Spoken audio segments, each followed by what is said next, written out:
해서 앞으로 이동하면 자 실행해서 왼쪽으로 회전해서 이동하는 식으로 해서 실행. 다른 사람들이 만든 스크래치를 근데 이제 이게 전체 다 공짜로 할 수는 없고 뒤에 보니까 결제를 하게 되더라고요. 제가 돈을 들여가지고 하더라고요.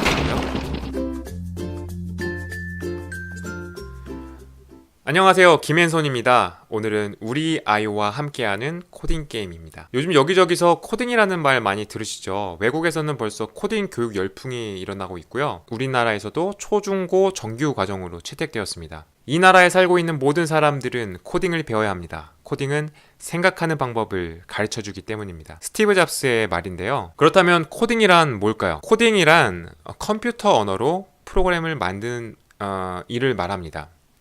자, 여러분 한번 인터넷 브라우저, 인터넷 익스플로러나 아니면은 크롬이나 파이어폭스 한번 켜보시겠어요? 켜보시고 여기에서 오른쪽 클릭을 하시고요. 여기에 페이지 소스 보기라는 곳이 있어요.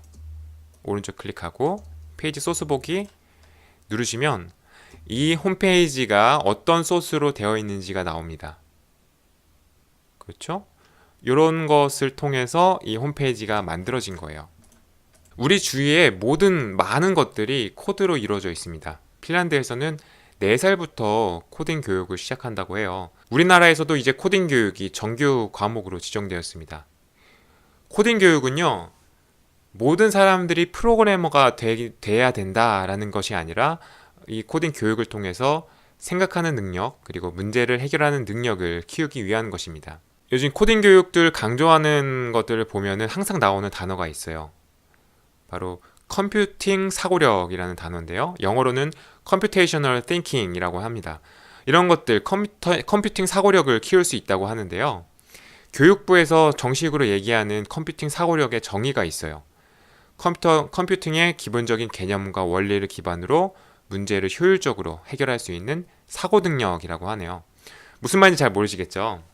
예를 들면은 우리가 라면을 끓인다고 봅시다. 신라면을 끓인다고 해요. 그러면은 어떻게 해야 할까요? 여러분 어떻게 하시겠어요?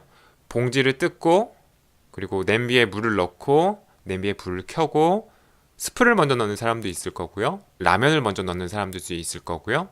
그렇게 끓이고 계란을 넣던가 아니면은 면을 이렇게 휘저어준다던가 이렇듯 우리가 일상생활에서 어떤 문제를 해결하기 위해서 각 단계별로 이렇게 세분화시키고 어떻게 할지 이 단계에서 어떻게 할지 저 단계에서 어떻게 할지 기능을 설계를 합니다. 우리도 모르는 사이에요. 이런 것들을 알고리즘이라고 하는데요. 이런 문제들을 컴퓨터적인 생각으로 처리하고 이해하는 것이 바로 컴퓨팅 사고력입니다. 그런데 이렇게 이제 우리나라도 그렇고 해외도 그렇고 코딩 열풍이 일어났는데 모든 아이들이 코딩 교육을 받을 필요 없다라는 의견도 있어요. 그래서 우리나라 같은 경우에는 선진국들의 이런 분위기를 무작정 따라간다는 비판도 있고요. 그래서 사교육 같은 거, 교육을 위한 교육이다 이런 얘기도 있고 극단적으로 코딩 유치원도 생기는데 코딩 유치원이 얼마인지 아세요? 800만 원이래요. 입학비가 800만 원.